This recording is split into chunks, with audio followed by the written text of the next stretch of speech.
Hi, my name's Phil. I like talking about politics, and in this video I'd like to discuss the full-on meltdown from the Orange One. It's an event hosted by the National Association of Black Journalists in America.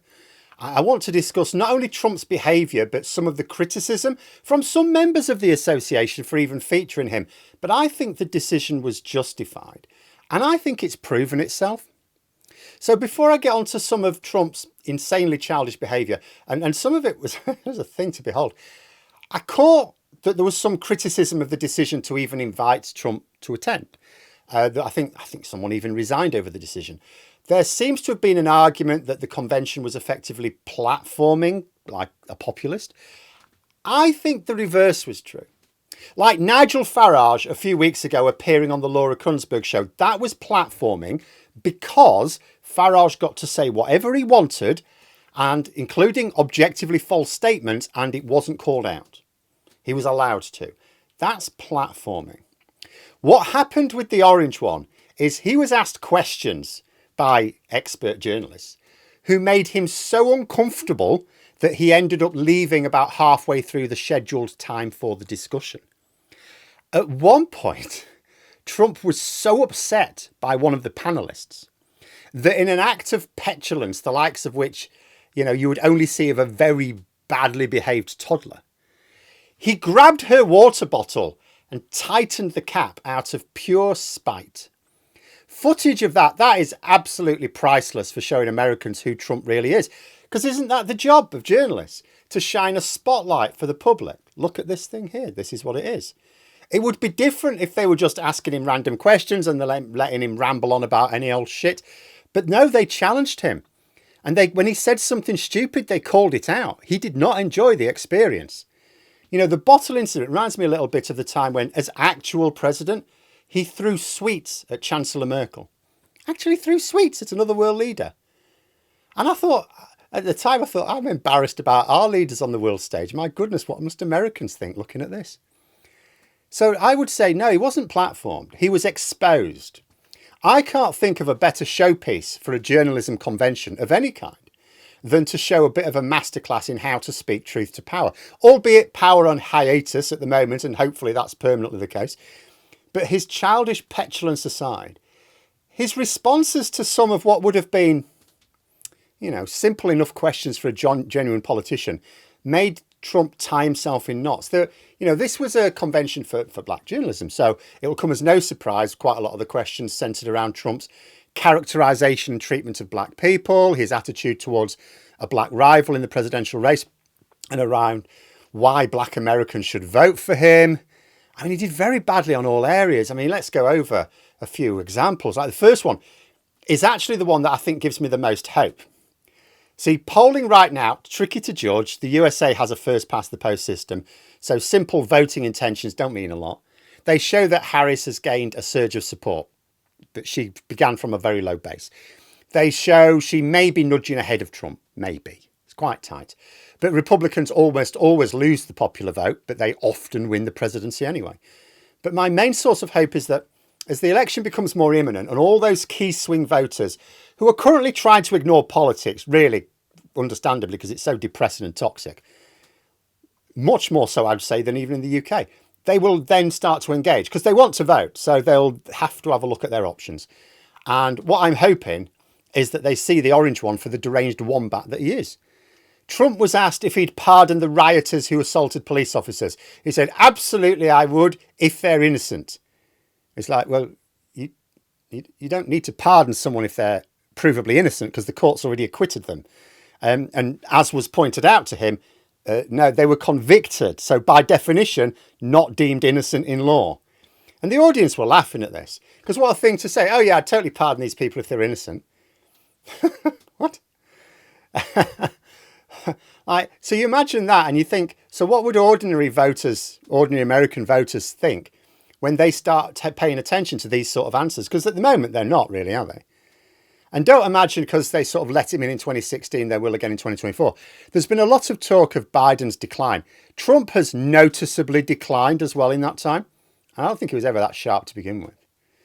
Early on in this convention, this discussion, Trump had read to him a series of basically his own statements that he'd made and asked, why, based on this, black voters should trust him. And he responded by saying he didn't think he'd ever been asked a question in such a nasty manner. So again, playing the victim card again, but it's like, mate, you just read your own words.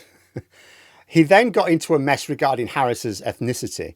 He said he was confused. It's the most honest thing he's ever said. I don't think he actually did say he was confused, but he gave the impression he was confused because he was going, well, she was Indian. She was Indian and now she's become black. And he said, I respect either. I don't mind either way, but is she Indian or is she black? She was Indian and then she became a black person. Now she wants to be black. And again, just laughter from the audience. It's like, it's not hard, mate. One of her parents is black and the other is Indian. I mean, maybe the orange one's confusion stems from an inability to comprehend mixed parentage or something. I don't know. And when this was relayed to Harris herself, she actually laughed. She just said, oh, same old show of divisiveness and disrespect. And obviously, I can't read minds. I can't know what Harris is really thinking of the campaign. But I'll tell you what she's doing. She's giving the impression that she's loving it every time Trump opens his mouth. And if that is how she really feels, I think she's right to do so.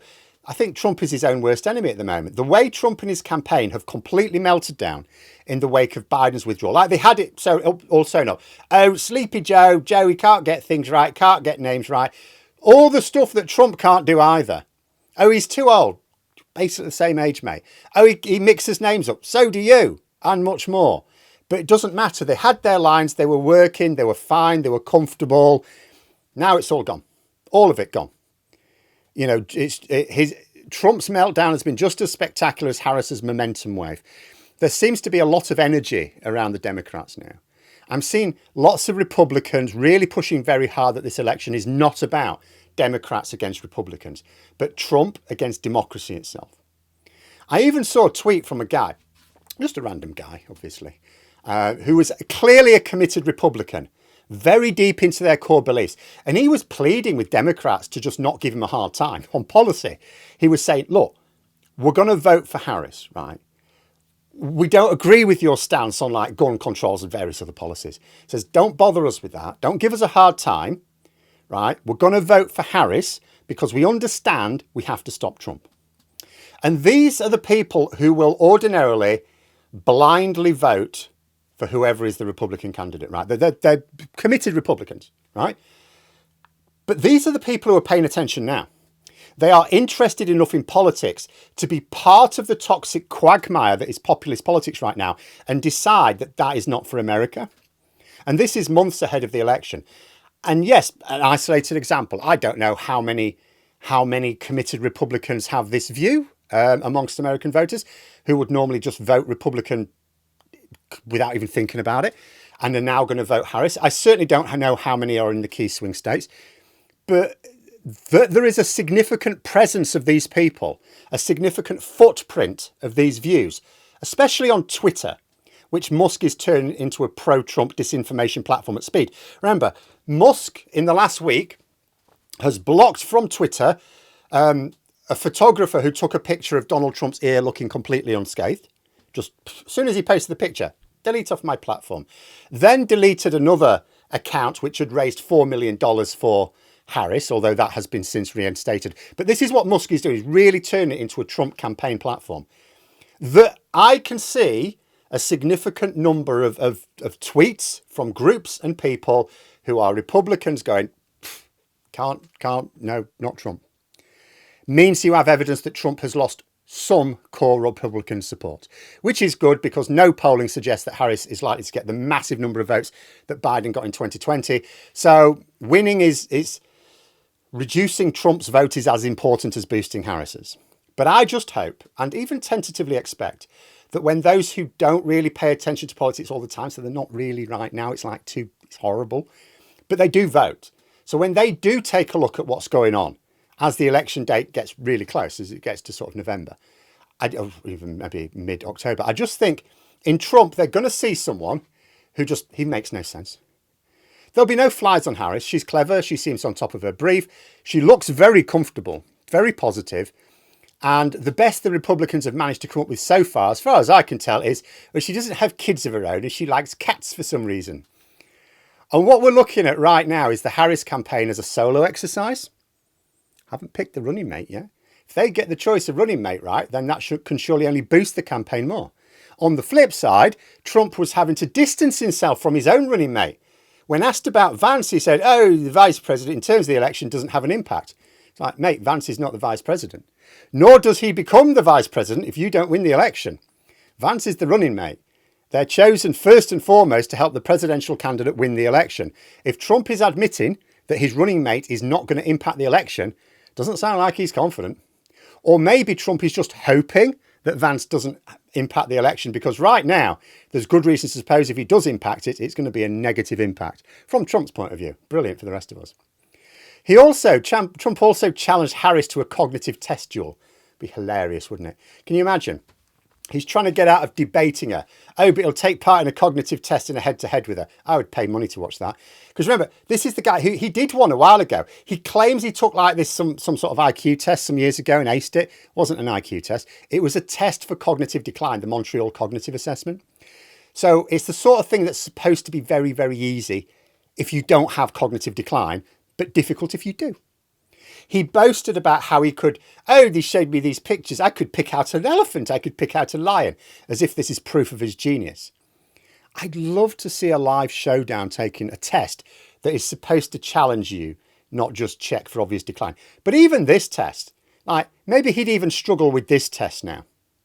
Now, what voters should see, I think, when they get close to the election, is someone who hasn't a clue what's going on, is completely incoherent, behaves like a petulant toddler brat from hell, and cannot even handle simple questions, and runs away when you mention Project 2025, which is exactly what he did at the convention when he left about 35 minutes in from the 60-minute discussion.